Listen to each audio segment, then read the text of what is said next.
আমি তোমাদের আমার গণিত বইয়ের 203 নম্বর পৃষ্ঠায় ঐকিক নিয়মে সমাধানের চেষ্টা করি। এখানে তোমাদের 5টি অঙ্ক রয়েছে। এই 5টি অঙ্ক তোমাদের দেখিয়ে দিচ্ছি। তোমরা যারা নতুন, তোমরা অবশ্যই চ্যানেলটিকে সাবস্ক্রাইব করে আমার পাশে থেকো। 1 দাগের অঙ্ক, যে পরিমাণ খাবারে 5 জন লোকের 10 দিন চলে, সেই পরিমাণ খাবারে একজন লোকের কতদিন চলবে? যে পরিমাণ খাবারে, অর্থাৎ কি এখানে খাবারের পরিমাণটা কি নির্দিষ্ট, তাহলে নির্দিষ্ট পরিমাণ খাবার 5 জন লোকের কতদিন চলে? 10 দিন চলে। তাহলে সেই নির্দিষ্ট পরিমাণ খাবারটি একজন লোকের কতদিন চলবে? তাহলে এখানে দেখো 5 জন লোকের কতদিন চলে? 10 দিন চলে। তাহলে এখানে 5 জনের পরিবর্তে কতজন হয়েছে? একজন হয়েছে। তাহলে লোক সংখ্যা কি কমছে। তাহলে লোক সংখ্যা হলে কি হবে? আমাদের সময়টা কি বেশি হবে, অর্থাৎ কি দিন সংখ্যা বেশি হবে। তাহলে একজন লোকের কতদিন চলবে? বেশি দিন চলবে, অর্থাৎ কি 10 দিনের বেশি চলবে। তাহলে এখানে লোক সংখ্যা কমলে আমাদের দিন সংখ্যা কি বাড়ছে। তাহলে এখানে আমাদের লোক সংখ্যার সঙ্গে দিন সংখ্যার সম্পর্কটা কি? বিপরীত সম্পর্ক। তাহলে এখানে আমরা কি লিখব? খাবারের পরিমাণ নির্দিষ্ট থাকলে লোক সংখ্যা কমলে দিনের পরিমাণ বাড়বে এবং লোক সংখ্যা বাড়লে দিনের পরিমাণ কমবে। অতএব লোক সংখ্যার সঙ্গে দিন সংখ্যা পরস্পর বিপরীত সম্পর্ক। তাহলে এখানে আমরা গণিতের ভাষায় সমস্যাটি কি লিখব?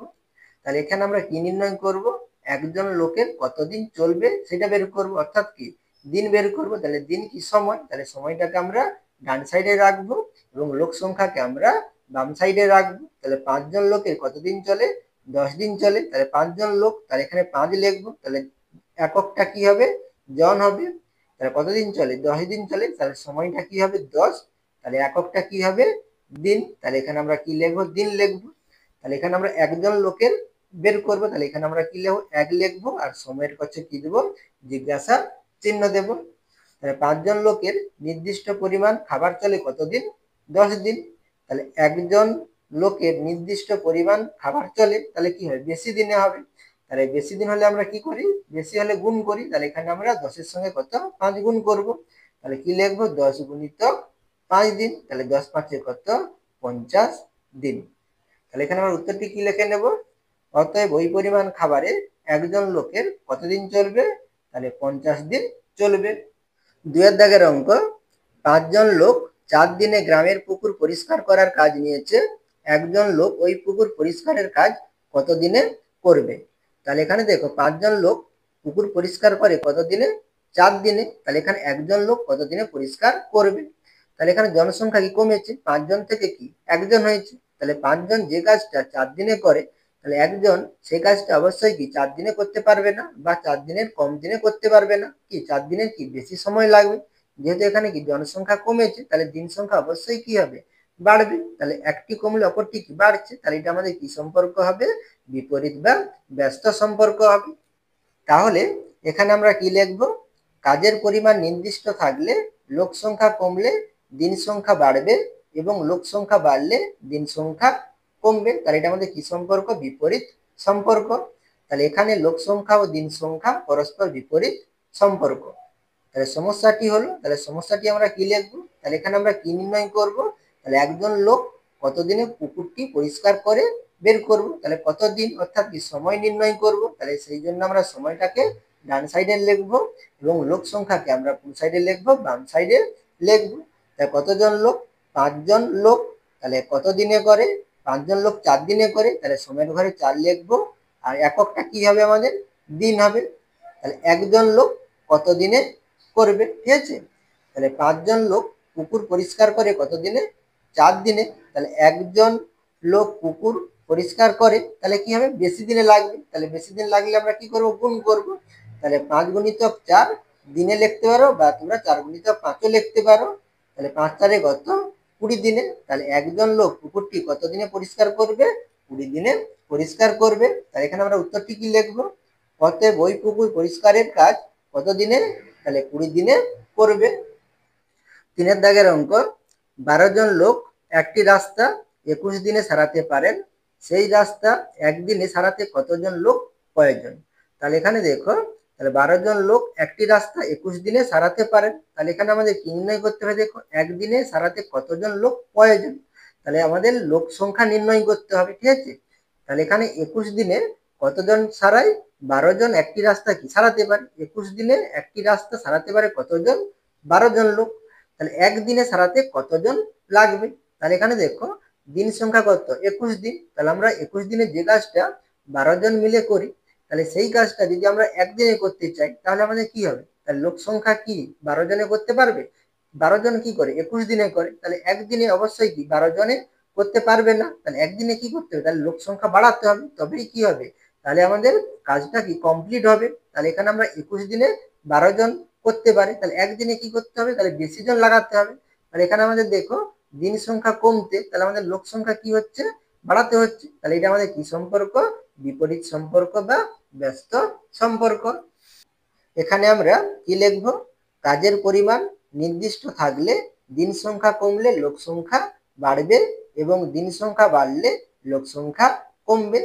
দিন সংখ্যা ও লোক সংখ্যা পরস্পর বিপরীত সম্পর্ক। তাহলে এখানে আমরা সমস্যাটি কি লিখবো? তাহলে সমস্যাটি হলো, তাহলে এখানে আমরা কি নির্ণয় করব? একদিনে রাস্তাটি সারাতে কতজন লোক প্রয়োজন। তাহলে এখানে আমরা লোক সংখ্যা নির্ণয় করব। তাহলে আমরা লোক সংখ্যাটাকে ডান সাইডে রাখবো আর সময় অর্থাৎ দিনটাকে আমরা বাম সাইডে লিখবো। তাহলে এখানে 21 দিনে কতজন সারায়? 12 জন লোক সারায়। তাহলে 21 দিনে, তাহলে এখানে আমরা এককটি কি লিখবো? দিন লিখবো। তাহলে কত দিনে? 21 দিনে কতজন লোক? 12 জন লোক। তাহলে এখানে 12 লিখবো আর এখানে আমরা জন লিখবো। তাহলে একদিনে কতজন সারাবে? 21 দিনে রাস্তা সারাতে লোক লাগে, তাহলে 21 দিনে রাস্তা সারাতে কতজন লোক লাগে? 12 জন লোক লাগে।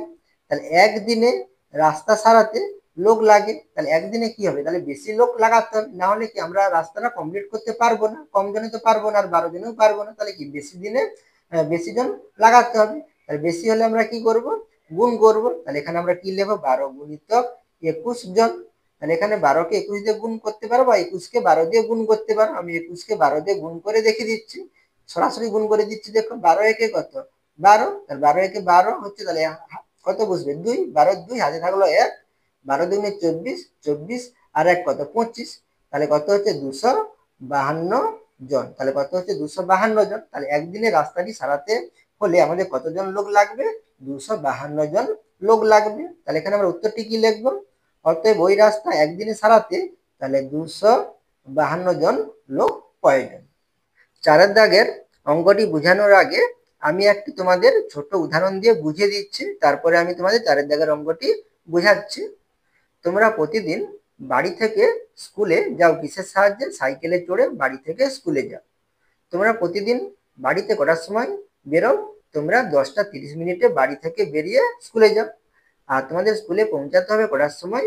11টার সময় তোমাদের স্কুলে পৌঁছাতে হবে। তাহলে এখানে তুমি 10:30 মানে কি 10:30 বেরোচ্ছ আর তুমি স্কুলে যাচ্ছ কটার সময়? 11টার সময় স্কুলে যাচ্ছ। তাহলে কত মিনিট সময় নিচ্ছ তুমি? 30 মিনিট সময় নিচ্ছ। এবার কোনোদিন তোমার কি হয়েছে? কোনো কারণে লেট হয়ে গেছে, দেরি হয়েছে। তুমি কটার সময় বেরোলে বাড়ি থেকে? 10:40 বেরোলে। আর তোমাকে স্কুলে পৌঁছাতে হবে কটার সময়? 11টার সময় তোমাকে স্কুলে পৌঁছাতে হবে।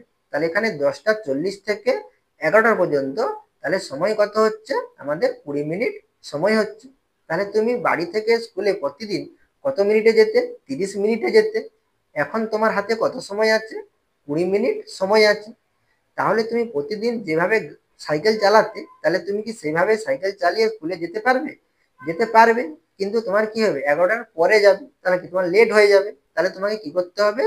গাড়ির গতিবেগ অর্থাৎ কি তোমার সাইকেলের গতিবেগ বাড়াতে হবে। অন্যান্য দিন যেভাবে তুমি সাইকেল চালাতে তার থেকে কি তোমাকে আরো জোরে অর্থাৎ স্পিডে গাড়ি চালাতে হবে, মানে তোমার সাইকেলটি চালাতে হবে। তবেই তুমি কি করতে পারবে? তবে তুমি 11টার সময় কি স্কুলে পৌঁছাতে পারবে। তাহলে এখানে দেখো সময় যদি তোমার কম হয় তোমাকে কি করতে হবে? গতিবেগ বাড়াতে হবে, তবেই কি তুমি স্কুলে পৌঁছাতে পারবে। তাহলে এখানে আমাদের সময় কম হলে কি হচ্ছে? গতিবেগ বাড়াতে হবে অর্থাৎ জোরে সাইকেল চালাতে হবে। এবার তুমি কোনোদিন দেখা গেল তুমি 10:20 বেরিয়ে গেছো, তুমি 10:30 বেরোতে, তুমি বেরিয়েছো কটার সময়? 10:20। তাহলে 10:20 থেকে 11টা পর্যন্ত কত মিনিট সময়? 40 মিনিট সময়। তাহলে কি আধ ঘন্টার বেশি সময়। তাহলে এখানে সময় কি বেশি রয়েছে। তাহলে কি তুমি ধীরে ধীরে কি সাইকেল চালালে তুমি 11টার মধ্যে যেতে পারবে, অর্থাৎ গতিবেগ কম হলে তুমি যেতে পারবে। তাহলে এখানে আমাদের কি হচ্ছে? সময় যদি বেশি হয় তাহলে কি হবে? গতিবেগ কম হবে। ঠিক আছে, এরপরে 4 দাগের অঙ্কটি দেখো। যে দূরত্ব জিপ গাড়িতে ঘন্টায় 30 কিমি বেগে গেলে 2 ঘন্টায় যাওয়া যায়। তাহলে এখানে কি বলেছে দেখো, যে দূরত্ব, তাহলে এখানে দূরত্ব কতটা সেটা কিন্তু এখানে তোমাদের বলা নেই। তাহলে যে দূরত্ব জিপ গাড়িতে ঘন্টায় 30 কিমি বেগে গেলে 2 ঘন্টায় যাওয়া যায়, তাহলে ঘন্টায় 30 কিমি অর্থাৎ কি 1 ঘন্টা যদি জিপ গাড়িটি যায় তাহলে কত কিমি যাবে, 30 কিমি যাবে। তাহলে ঘন্টায় 30 কিমি বলতে কি, তাহলে এখানে 1 ঘন্টায় 30 কিমি যাবে। তাহলে এখানে যে দূরত্বটা বলেছে সেই নির্দিষ্ট দূরত্বটা যেতে সময় নিয়েছে কত, 2 ঘন্টা সময় নিয়েছে, 2 ঘন্টায় যাওয়া যায়। তাহলে 2 ঘন্টায় যাওয়া যায় কি সেই নির্দিষ্ট দূরত্ব কত কিমি বেগে, ঘন্টায় 30 কিমি বেগে, অর্থাৎ 1 ঘন্টায় 30 কিমি যাবে। তাহলে এখানে কত ঘন্টায় গিয়েছে, 2 ঘন্টায় গিয়েছে। তাহলে 2 ঘন্টায় কত কিমি যাবে, তাহলে ঘন্টায় 30, তাহলে 2 ঘন্টায় কত, 30 × 2 = 60। তাহলে এখানে আমাদের দূরত্বটা কত হবে, 60 কিমি হবে। তাহলে এখানে তোমাদের দূরত্বটা চাইনি, ঠিক আছে, এখানে তোমাদের বোঝার সুবিধার জন্য আমি দূরত্বটা বললাম। তাহলে এখানে 60 কিমি যাই কত ঘন্টায়, 2 ঘন্টায় যাই। আর গতিবেগ কত, ঘন্টায় 30 কিমি, মানে 1 ঘন্টায় চালালে কত কিমি যাবে, 30 কিমি যাবে।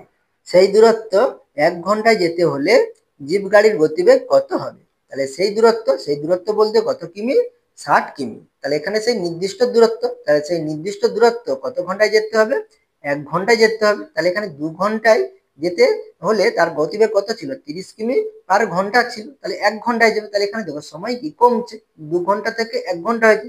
তাহলে সময় মানে সময় যদি কম হয় তাহলে তোমাদের কি করতে হবে, গতিবেগ বাড়াতে হবে, তবেই কি করতে পারবে তুমি সেই নির্দিষ্ট দূরত্বটি যেতে পারবে। তাহলে এখানে সময় কমছে, তাহলে গতিবেগ কি করতে হবে, বাড়াতে হবে। তাহলে এটা আমাদের কি সম্পর্ক হবে, ব্যস্ত সম্পর্ক হবে। তাহলে এখানে আমরা কি লিখবো, দূরত্ব নির্দিষ্ট থাকলে সময় কমলে গতিবেগ বাড়বে এবং সময় বাড়লে গতিবেগ কমবে। এখানে সময় ও গতিবেগ পরস্পর বিপরীত সম্পর্ক। তাহলে এখানে আমরা কি নির্ণয় করব, গতিবেগ নির্ণয় করব। 1 ঘন্টায় যেতে হলে তার গতিবেগ কত হবে, তাহলে এখানে আমরা গতিবেগ নির্ণয় করব। সেই জন্য আমরা গতিবেগটা কোথায় লিখবো, ডান সাইডে লিখবো, আর সময়টা কোথায় লিখবো, বাম সাইডে লিখবো। তাহলে এখানে আমরা কি লিখবো, তাহলে সমস্যাটি হলো, তাহলে এখানে সময় কত হবে, তাহলে 2 ঘন্টা, তাহলে 2 লিখবো, এককটা কি হবে আমাদের ঘন্টা হবে। আর গতিবেগ কত ছিল, 30 কিমি, ঘন্টায় কত, 30 কিমি, তাহলে এখানে আমরা কত লিখবো, 30। তাহলে আমরা গতিবেগটা আমরা কিভাবে লিখবো, তাহলে 30 কিমি যায় কত, ঘন্টায় যায়, তাহলে এখানে আমরা কি লিখবো, কিমি লিখবো। তাহলে আমাদের ঘন্টায় 30 কিমি, সেই জন্য এখানে কিমি লিখলাম। আর ঘন্টায় বলেছিল সেই জন্য এখানে আমরা অবলিক দিয়ে কি লিখবো, ঘন্টা লিখবো। তাহলে গতিবেগ কত, 30 কিমি/ঘন্টা। তাহলে আমাদের 1 ঘন্টায় যদি ওই নির্দিষ্ট দূরত্বটা যেতে হয় তাহলে আমাদের গতিবেগ কত হবে, তাহলে এখানে আমরা কি দেবো, জিজ্ঞাসা চিহ্ন দেব। 2 ঘন্টা সময়ে নির্দিষ্ট দূরত্ব যায় 30 কিমি/ঘন্টায়। তাহলে 1 ঘন্টা সময়ে নির্দিষ্ট দূরত্ব যায়, তাহলে 1 ঘন্টায় যেতে হলে সেই নির্দিষ্ট দূরত্ব, তাহলে কি গতিবেগ বাড়াতে হবে, স্পিড বাড়াতে হবে, তবে আমরা যেতে পারবো। তাহলে কি বাড়ছে, তাহলে আমরা এখানে কি করব, গুণ করব। তাহলে এখানে কি লিখবো, 30 × 2 কিমি/ঘন্টা। তাহলে 30 × 2 = কত, 60, তাহলে 60 কত যাবে, কিমি/ঘন্টা। তাহলে এখানে আমাদের গতিবেগ কত হবে, 60 কিমি/ঘন্টা, অর্থাৎ 1 ঘন্টায় কত কিমি যেতে হবে, 60 কিমি যেতে হবে। তাহলে এখানে আমরা উত্তরটি কি লিখবো, অতএব ওই দূরত্ব 1 ঘন্টায় যেতে হলে জিপ গাড়ির গতিবেগ হবে কত, তাহলে আমাদের 60 কিমি/ঘন্টা। ঠিক আছে, মানে 1 ঘন্টায় 60 কিমি যেতে হবে। ঠিক আছে, 5 দাগের অঙ্ক, 6টি লাঙল দিয়ে কিছু জমি চাষ করতে 4 দিন সময় লাগে, একটি লাঙল দিয়ে ওই জমি চাষ করতে কতদিন সময় লাগবে। তাহলে এখানে 6টি লাঙল দিয়ে চাষ করতে বলতে কি, জমি হাল করতে কতদিন সময় নেয়, 4 দিন সময় লাগে। ঠিক আছে, তাহলে 6টি লাঙল কতদিন নেয়, 4 দিন সময় নেয়। তাহলে এখানে একটি লাঙল, তাহলে কতদিন সময় নেবে, তাহলে এখানে দেখো লাঙলের পরিমাণ কি কমছে, 6 থেকে কত হয়েছে, 1 হয়েছে। তাহলে এখানে কি 4 দিনে করতে পারবে, 4 দিনে করতে পারবে না, তাহলে কি করতে হবে, সময়টা বেশি লাগবে। তাহলে লাঙলের সংখ্যা কমতে আমাদের দিন সংখ্যা কি হবে, বাড়বে। তাহলে এটা আমাদের কি সম্পর্ক হবে, বিপরীত সম্পর্ক বা কি সম্পর্ক, ব্যস্ত সম্পর্ক। তাহলে এখানে আমরা কি লিখবো, কাজের পরিমাণ নির্দিষ্ট থাকলে লাঙলের সংখ্যা কমলে সময় বেশি লাগবে, এবং লাঙলের সংখ্যা যদি বাড়ে তাহলে আমাদের কি হবে, সময় কম লাগবে। তাহলে লাঙলের সংখ্যা বাড়লে সময় কম লাগবে। লাঙলের সংখ্যা ও দিন সংখ্যা পরস্পর বিপরীত সম্পর্ক।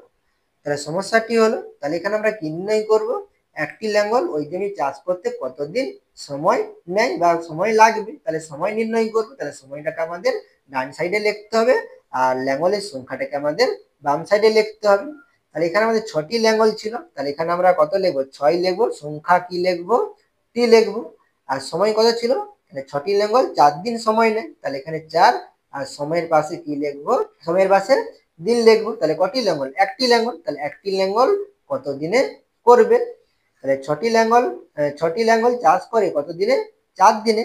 তাহলে 1টি ল্যাঙ্গল চাষ করে, তাহলে 1টি ল্যাঙ্গলের কি বেশি দিন সময় লাগবে? তাহলে বেশি হলে আমরা কি করব? গুণ করব। তাহলে 6 গুণিতক 4 দিনে। তাহলে 6 গুণিতক 4 মানে কত? 6 4 24 দিনে। ঠিক আছে, তাহলে আমরা ওখানে উত্তরটি কি লিখে নেব? তাহলে অতএব ওই জমি চাষ করতে কতদিন? 24 দিন সময় লাগবে। আশা করি তোমরা এই 5টি অঙ্ক বুঝতে পেরেছো। তোমরা অবশ্যই চ্যানেলটিকে সাবস্ক্রাইব করে নিও এবং আমার পাশে থেকো।